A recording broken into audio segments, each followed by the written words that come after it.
구두를 한 푸대 샀거든요.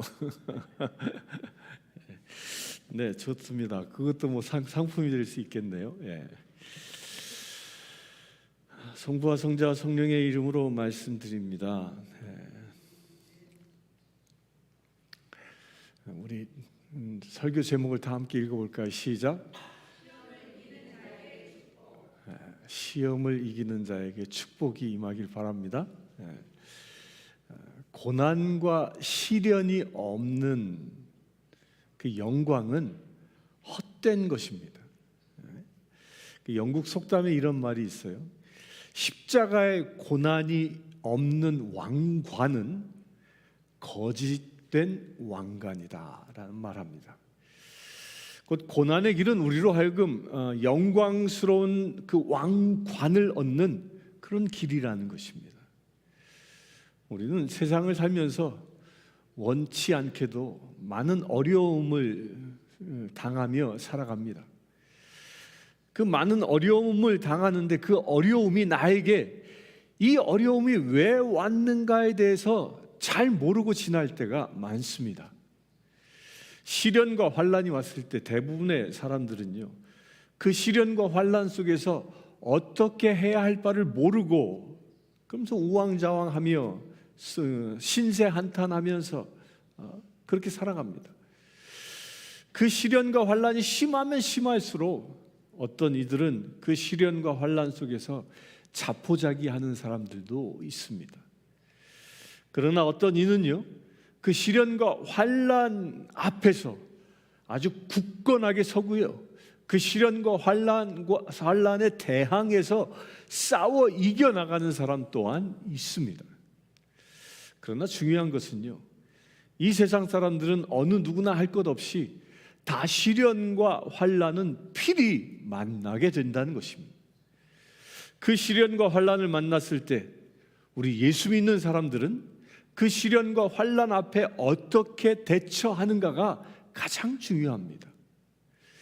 시련과 환난을 만났을 때 그 시련과 환난 가운데 우리가 예수에 대한 믿음이 확실하게 있고 그 믿음에 대한 확신 가운데 있을 때 그 시련과 환난을 대하는 것은요, 더 이상 시련과 환난이 아니게 됩니다. 그것은 시련과 환난이 아니라 새로운 하나님의 축복을 받을 수 있는 그런 여정이 될 수 있는 것입니다. 시련과 환난이 아무리 크다 하더라도 내가 그곳에 나 홀로 있는 게 아니라 주님이 나와 함께 하신다는 그런 믿음의 확신이 있는 자는 그것은 고통이 아니요 환난이 아닌 것입니다. 그 앞에 예비해 놓으신 하나님의 엄청난 축복을 차지할 그런 준비가 되어져 있는 자라는 것입니다. 그러나 누군가가 시련과 환난을 만났을 때 그 현장에서 주님을 의지하지 못하고 주님을 모르고 오히려 또한 주님을 배척한다면 그 시련과 환난이야말로 하나님의 심판이요 또한 사탄의 저주가 되는 것입니다. 왜이겠습니까? 시련과 환난 속에서 저들의 인생은 서서히 죽어가기 때문입니다. 얼마나 많은 사람들이 시련과 환난과 그 고통을 만났을 때에 스스로 자기 생명을 포기하는 사람들도 있지 않습니까? 왜 이런 일들이 일어납니까? 이런 부류의 사람들은요, 시련과 환난 가운데 어느 누구도 의지할 자가 없고요, 이겨나갈 수 있는 힘도 없기 때문입니다. 그렇게 그 시련과 환난은 사탄의 저주로 그 인생에 낙인이 찍히게 되는 것입니다. 그러나 아무리 어렵고 힘들고 내 앞에 고난과 환난이 닥친다 할지라도요, 거센 파도가 내 앞에 몰아친다고 할지라도요, 내 곁에 주님 계시다라는 그런 믿음의 확신이 있으면요, 아무 걱정 없이 그 환난을 헤쳐나갈 수 있는 것입니다. 사랑하는 성도 여러분, 여러분들 가운데 혹여 인생의 그런 역경들이 있습니까? 그 인생의 역경들 앞에 주님이 분명 그 인생의 역경을 헤쳐나갈 수 있는 그 길을 예비하셨음을 믿으시길 바랍니다. 그 인생의 역경, 그 거셌고 그 험난한 파도가 아무리 나를 덮친다 할지라도요, 주께서 나와 함께 서 계시다라는 이 사실을 믿으시길 바랍니다. 그 믿음이 있을 때 여러분들의 인생은 새로운 축복의 장으로 변화되어지는 그런 놀라운 역사가 일어나게 될 줄 믿습니다. 초대교회에도요, 그 시련과 환난이 닥치기 시작했습니다. 초대교회에서는 오순절 사건이 일어나고요, 그리하여 그들에겐 기쁨으로 충만했습니다. 성령님의 능력이 임하였고요, 또한 그들의 주변에 수많은 사람들이 몰려들었습니다. 그래야 할 세례를 받고 성령을 받고 새로운 공동체로 그 공동체는 성장하기 시작했습니다. 12명이 120명이 되었고요, 120명이 3,000명이 되었고요, 또 오늘 말씀에 보면 남자만 5,000명이나 되는 엄청난 숫자로 그 교회가 폭발적으로 성장하기 시작했습니다. 또한 이 사도들이 가는 곳마다 기적이 나타났고요, 이 사도들이 말씀을 선포할 때 회중들이 회개하는 역사들이 일어났습니다. 그 엄청난 부흥의 불길이 초대교회에 일어났는데, 그 부흥의 불길에 찬물을 끼얹는 듯한 그런 사건이 오늘 말씀에 일어난 것입니다. 그 찬물을 끼얹는 사건, 그 부흥의 불을 꺼버리려는 그 사건이 이 오늘 말씀, 오늘 읽은 사도행전 말씀의 핵심입니다. 교회가 부흥하고요, 예수 이름으로 모인 공동체가 성장해 나아가는데, 그 공동체를 파괴하는 사람으로 누가 택함을 받았지요? 오늘 말씀에 누구였습니까? 바로 사두개인 사람들이었습니다. 이 사두개인 사람들이 어떤 사람이냐 하면요, 이들은 제사장 계급의 사람들이 사두개인들이에요. 당시에는요, 이 유대족들에게는 이 4개의 이 정파가 있었습니다. 여러분들 잘 알죠? 4개 정파. 첫 번째 정파가 누구죠? 오늘 말씀하는 이 사두개인이 있고, 두 번째가 어떤 정파가 있죠? 그 유명한 바리새인이 있고요. 세 번째 정파가 어떤 정파가 있죠? 에세네파라는 광야에서 은둔 생활하던, 또 네 번째 정파가 어떤 정파가 있습니까? 열심당이라고 불리는 혁명당이 있었습니다. 이 4가지 정파에 이 사람들이 속해 있었는데, 이 4가지 정파는요, 그들이 갖고 있는 신앙의 노선도 다 달랐습니다. 또한 그들이 가지고 있는 교리도 달랐습니다. 그런데 유독 이 사두개인들은요, 나머지 신앙 정파와 유독이 다른 면이 있었는데, 그게 첫 번째로요, 부활 신앙을 믿지 않았습니다. 또 두 번째로요, 이들은 천사론을 믿지 않았습니다. 천사가 어디 있어? 천사는 없다고 생각했습니다. 그리고 세 번째로는요, 이들에게는 죽어서 가는 내세론을 믿지 않았습니다. 천국을 간다라는 그 천국에 대한 영원한 생명의 나라에 대한 소망, 그런 믿음이 그들에겐 없었던 것입니다. 그리고 죽었던 사람이 다시 부활하여 새 영원한 생명에 들어간다는 이 사실 또한 믿을 수 없었던 것이죠. 부인했습니다. 또한 천사가 하나님의 시종으로 우리 인간에게 보필되어진다는 이 사실 또한 믿지 않았습니다. 저들이 믿고 있었던 것은요, 오직 뭐였냐면 자기들이 살고 있는 그 율법 안에서 그 예루살렘 성전법, 그 제사법, 오직 그것만 믿고 있었던 것입니다. 그러기에 그들에게는 영원한 생명에 대한 소망은 1도 없었던 사람들이었어요. 그 영원한 생명에 대한 소망이 없었기 때문에 저들은 메시아로 오시는 그 예수님을 재판대에 올릴 수 있었고요, 그 예수님을 재판대에 올려서 죽음의 길로 몰아버릴 수 있었던 것입니다. 왜요? 죽으면 모든 것이 끝나버린다라고 그들은 믿었기 때문입니다. 그들이 예수를 잡아서 십자가에 못 박아 처형했습니다. 그리하여 그 처형되는 순간 모든 것이 종결된 줄 저들은 알고 있었습니다. 그런데 자기들이 일하고 있는 그 성전에서 아주 이상한 사건들이 일어나기 시작한 것입니다. 어느 날 보니까 한 초라한 청년들이 성전에 모여들기 시작했습니다. 그들이 모여서 예수님에 관하여 전하고 있는 것입니다. 또한 그들이 설교를 하면 이방 족속들이, 곧 외국어를 쓰는 사람들이 다 자기들의 말로 알아듣는 아주 이상한 사건들이 일어나고 있는 겁니다. 또한 그들은 안진뱅이를 치유하여 그들이 성전에 그 안진뱅이가 펄쩍펄쩍 뛰어 그런 사람으로 고쳐놨던 것입니다. 아주 희한한 일들이 성전에서 벌어지고 있는 것이죠. 그래서 이 사두개이 사람들은요, 저들이 도대체 어떤 사람이냐 궁금했고요. 그리하여 그들의 설교를 듣기 시작했습니다. 그런데 놀랄 만한 설교를 저들이 하고 있는 것이었습니다.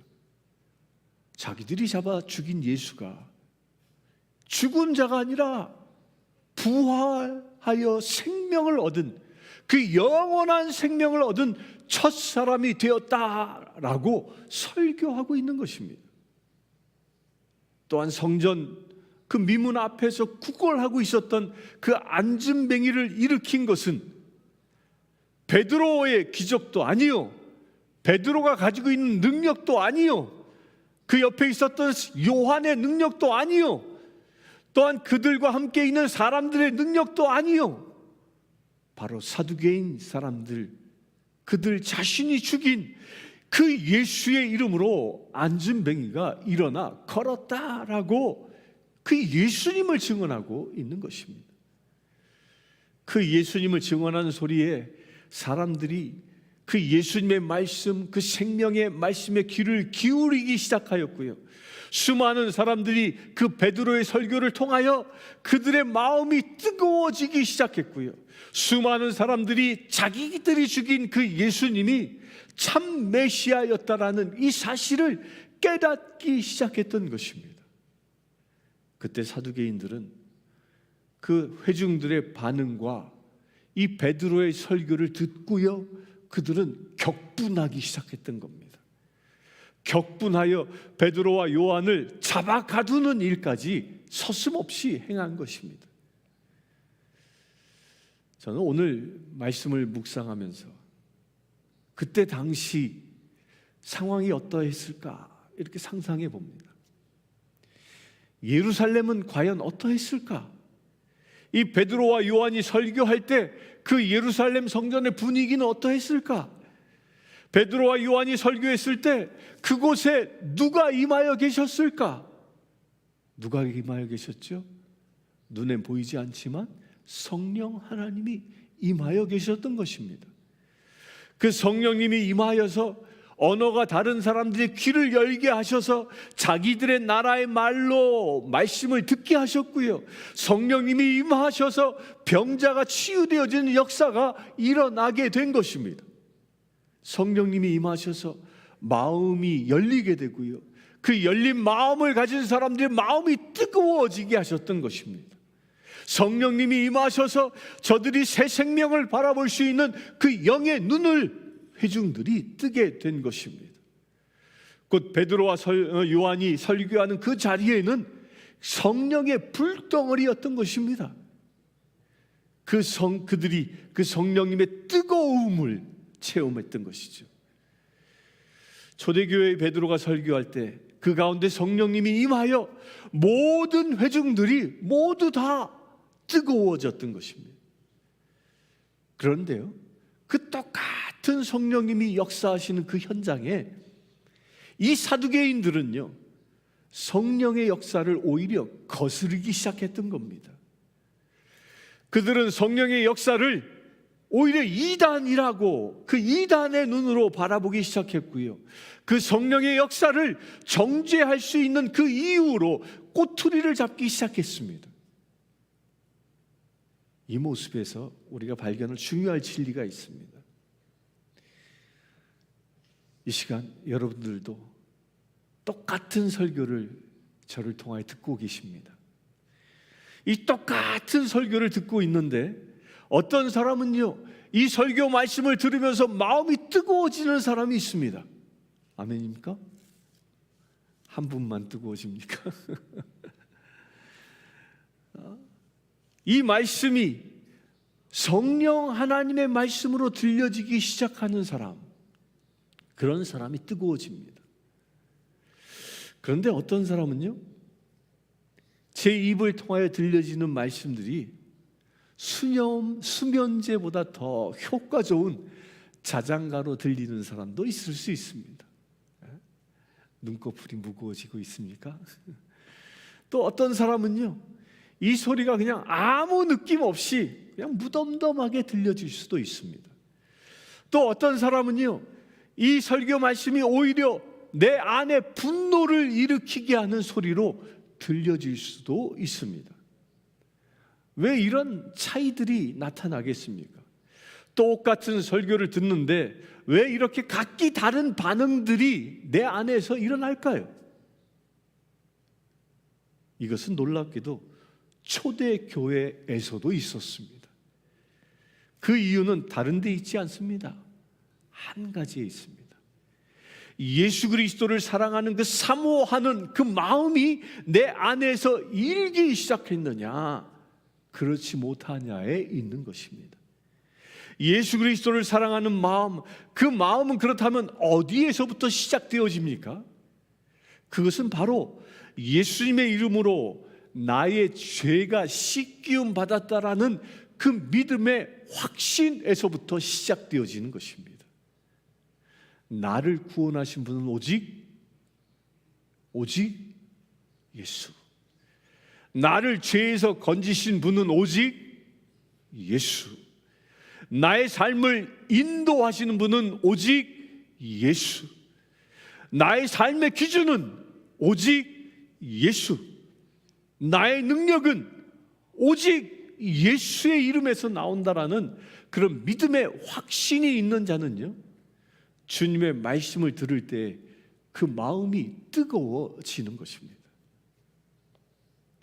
최소한 내가 그 믿음을 갖기를 원한다라고 그 열망하는 사람들은요, 마음이 뜨거워질 수 있는 것입니다. 그러나 내 안에 내 인생과 예수님의 말씀과 관계없이 살아가는 이에게는요, 아무리 좋은 설교 말씀이 들려진다 할지라도 그들의 마음은 뜨거워지지 않습니다. 예수님이 살아 계실 때도요, 예수님께서 활동하실 때도요, 이와 같은 일은 똑같이 있었습니다. 다른 분이 아니라 하나님의 아들이신 그 예수님, 그분이 말씀을 선포하시는데, 말씀을 선포하시는 그 예수님, 말씀이 육신이 되어 이 땅에 오신 그 예수님, 그분이 직접 설교하는 현장에도요, 그 안에 바리새인과 율법학자들은 마음이 뜨거워지지 않았고요, 오히려 예수님의 말씀을 꼬투리 잡아서 공격하기 시작했습니다.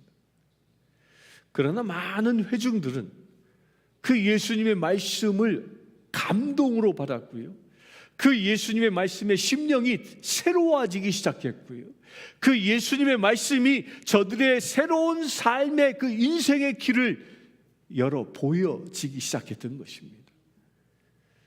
그 차이가 어디에 있습니까? 어디에 있을까요? 그것은 여기 있어요. 예수 그리스도를 나의 구주로 영접하기 시작했느냐, 그렇지 않느냐에 있다는 것입니다.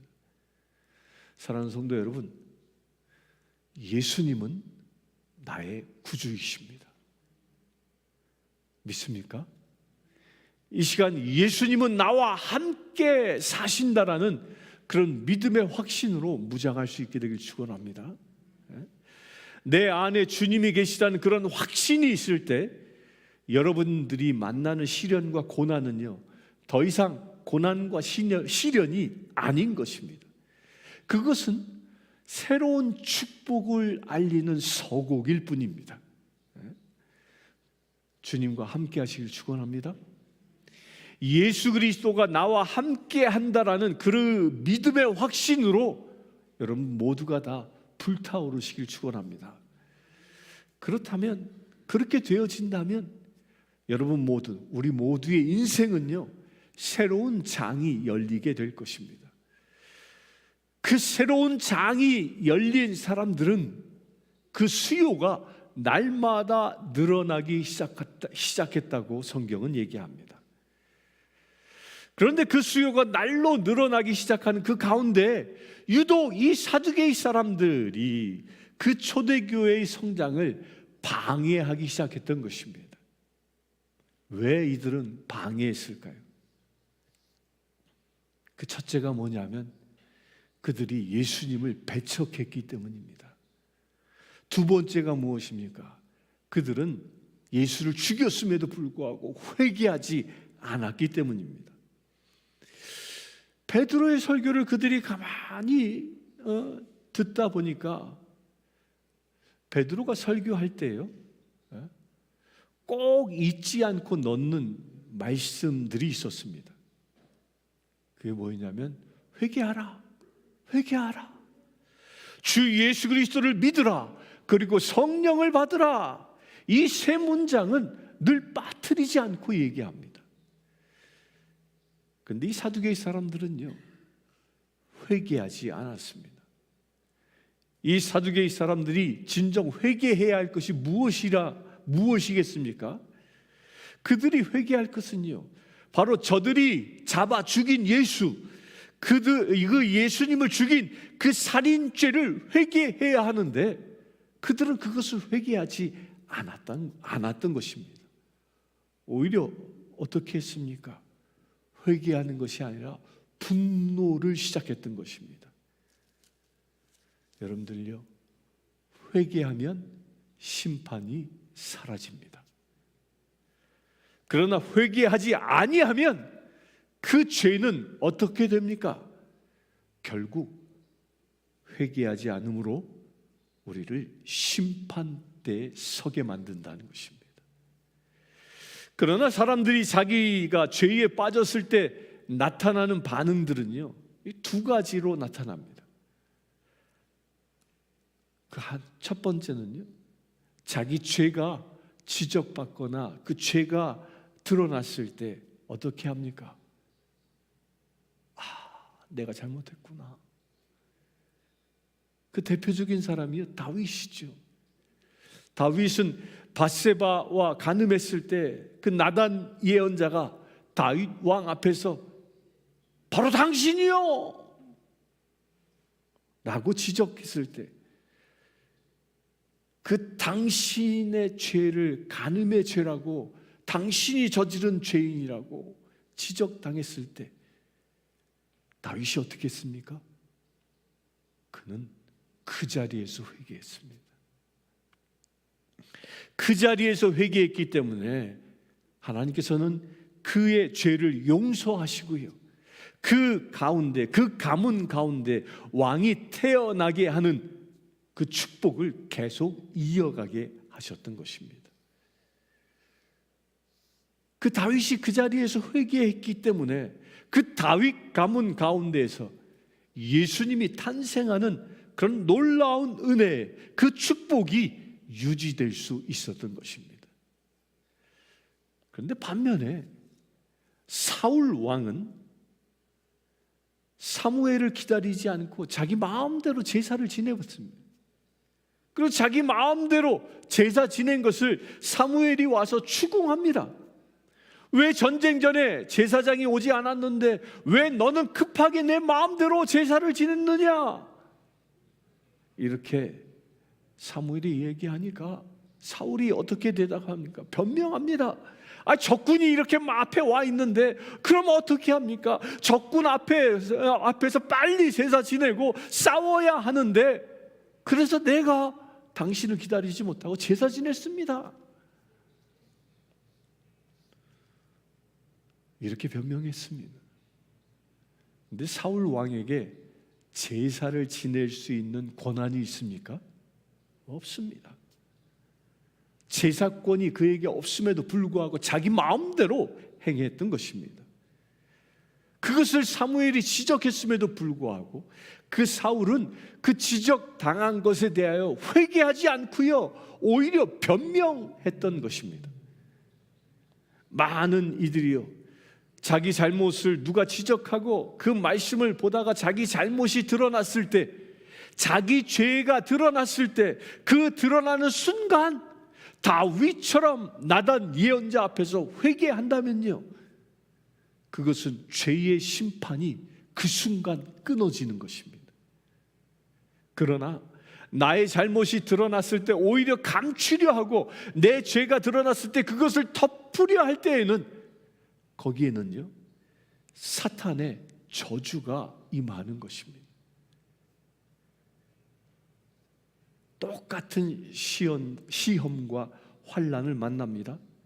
그런데 그 시험과 환난이 어떤 이에게는 시험으로, 그러나 욥과 같은 시험을 통과하게 되어지면요, 2배의 축복을 받는 사람이 있습니다. 그것은 어떤 사람입니까? 자기 죄가 드러났을 때 바로 회개하는 사람입니다. 그러나 똑같은 시험을 만났을 때 자기 죄를 고백하지 아니하고 오히려 변명하고요, 그 죄를 덮으려 하는 그런 사람들은 어떤 사람입니까? 이런 이들은요, 하나님의 축복을 차지하는 자가 아니라 사단의 저주 가운데 임하는 멸망의 길을 걷는 자가 된다는 것입니다. 이 사두개인들이 바로 그런 사람이었던 겁니다. 사도 베드로의 설교를 통해서 너희가 죽인 예수님은 죽지 아니하셨고 사흘 만에 부활하셨다, 그분의 이름으로 이 안진뱅이가 일어나 걸었다 라고 증언하였음에도 불구하고 이 사두개의 사람들은 오히려 주님의 말씀을 선포하는 이 베드로와 요한을 잡아다가 감옥에 가두어 버린 것입니다. 출애굽기 20장 5절에서 6절에 보면 이런 말씀을 줍니다. 나를 미워하는 자의 죄를 갚되 아버지께로부터 아들에게로 3, 4대까지 이르게 하려니와 나를 사랑하고 내 계명을 지키는 자에게는 1000대까지 은혜를 베푸니라. 아멘이십니까? 사두개의 사람들은요, 그 심판과 저주를 그대로 받기 시작한 것입니다. 자기들의 죄가 드러났음에도 불구하고 그들은 회개하지 않았기 때문에 AD 70년에 예루살렘 성전은 돌 하나 제자리에 남아있지 못하고 다 허물어져 버리고요, 그곳에서 일했던 이 사두개의 사람들은요, 다 잡혀서 죽거나 포로가 되어져서 노예로 전락하고 맙니다. AD 70년 로마 황제에 의하여 수많은 사람들이요, 그 예루살렘에서 굶어 죽어갔습니다. 수많은 사람들이요, 성이 허물어지자 창에 찔려 죽었습니다. 수많은 사람들이요, 칼에 찔려 죽었습니다. 사랑하는 성도 여러분, 말씀은 우리의 영을 비추는 거울과 같습니다. 그 말씀이라는 거울에 나를 비추어서요, 내 얼굴에 내 영 안에 조금이라도 흠이 있다면 그 모든 것을 예수님의 이름으로 씻어버리시길 축원합니다. 회개하지 못한 이들에게 임하는 하나님의 엄청난 진노는 참으로 감당하기 어려운 것입니다. 또한 이 사두개의 사람들의 회개하지 못한 또 하나의 이유가 있는데, 그게 무엇 때문이었냐면요, 그들의 생존권 때문이었습니다. 예수님이, 자기들이 죽인 그 예수님이 그 메시아였다라는 이 사실을 인정하게 되어지면, 그것을 인정하는 그 순간 이 사두개의 사람들은, 이 제사장들은 어떻게 되겠습니까? 제사장이 하나님의 아들을 죽였는데, 제사장이 메시아를 죽였는데, 온 유다가 수백 년 동안 기다려왔던 그 메시아를 죽였는데 그들이 그 제사장의 자리에 있을 수 있겠습니까? 제사장은 뭘 먹고 사는 사람들입니까? 예루살렘 성전에서 제사장직을 수행하면서 먹고 사는 사람들입니다.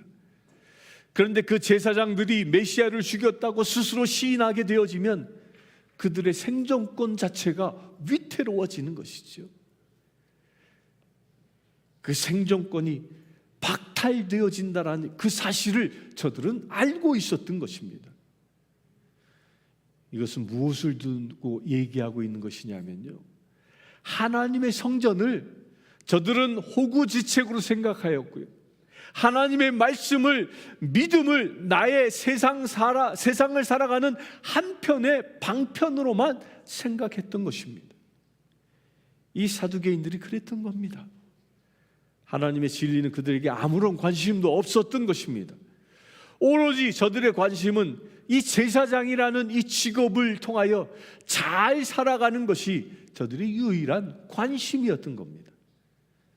주님을 주인으로 모시지 못했던 이 사두개인들, 결국 이들은 베드로를, 요한을 감옥에 가두어 버리고 마는 것입니다. 여러분들요, 교회가 성장할 때는 틀림없이 시련도 옵니다. 또 내 믿음도, 여러분들 한 사람 한 사람의 믿음도 성장할 때에는요, 틀림없이 시련이 올 수 있습니다. 사도 베드로와 요한이 감옥에 갇혔을 때 그들은 감옥에 갇히는 것을 두려워하지 않았습니다. 그리하여 저들의 설교를 들은 그 이들 가운데 무려 장정만 5,000명이 넘는 무리들이 교회에 들어옵니다. 교회가 급성장한 겁니다. 여러분들요, 남자만 5,000명이라고 성경은 기록합니다. 그 남자만 5,000명이었으니까 거기 여자까지 합치면 몇 명일까요? 최소 10,000명입니다. 그 부부가 함께 했다면 누구도 같이 있어요? 아이들도 같이 있겠죠.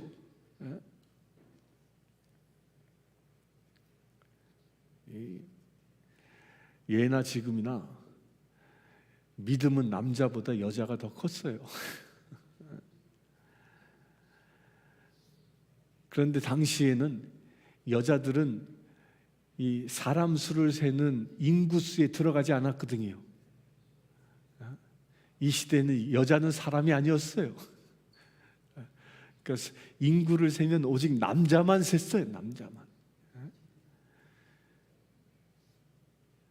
그러다 보니까 그 기준으로 성경이 쓰여진 거거든요. 남자만 5,000명이었다 그러면 여자까지 합하면 몇 명? 최소 10,000명. 아이들까지 계산해 보면 뭐 아이 하나만 데리고 왔어도 20,000명. 둘 데려왔으면 30,000명. 뭐 그런 거예요. 엄청난 수가 주님 앞에 돌아온 거지요.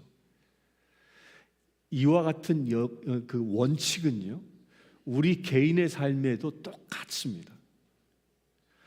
내 믿음에 시련이 옵니다. 교회 안에 환난이 올 수 있습니다. 그러나 그럴 때마다 여러분들 기억하십시오. 믿는 자에게 시련과 환난은요, 새로운 축복의 통로다라는 것입니다. 그것을 믿으시길 바랍니다. 사랑하는 성도 여러분, 초대교회에 남자만 5,000명으로 축복하신 것처럼 우리들도 시험과 환난으로부터 승리하여 우리들의 가정에, 또한 우리 이 교회에 하나님의 놀라운 은혜가 차고 넘치는 그런 은혜가 여러분들에게, 우리에게 임하기를 주님의 이름으로 축원합니다. 함께 기도하겠습니다. 주 아버지 하나님, 시련과 환난이 아무리 크고 거셀지라도 그것을 넘어설 수 있는 믿음을 갖기를 원합니다. 시련과 환난 너머에 있을 하늘의 큰 축복을 우리가 바라보기를 원합니다. 베드로와 요한이 감옥에 갇히는 시련과 환난을 넘어섰을 때 남자만 5천이 되어지는 주의 사람들이, 교회가 성장하는 놀라운 역사를 보았습니다.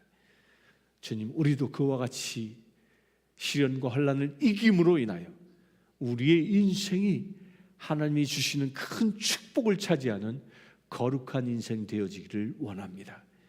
이 시간 기도하는 모든 심령마다 하늘의 크신 축복을 더하여 주시옵소서. 그래야 날마다 승리하는 거룩한 주의 자녀들 되게 하여 주시옵소서. 우리 주 예수 그리스도의 이름으로 기도드리옵나이다. 아멘. 모두 다 함께 일어나셔서 569장 성령 찬송 드리겠습니다.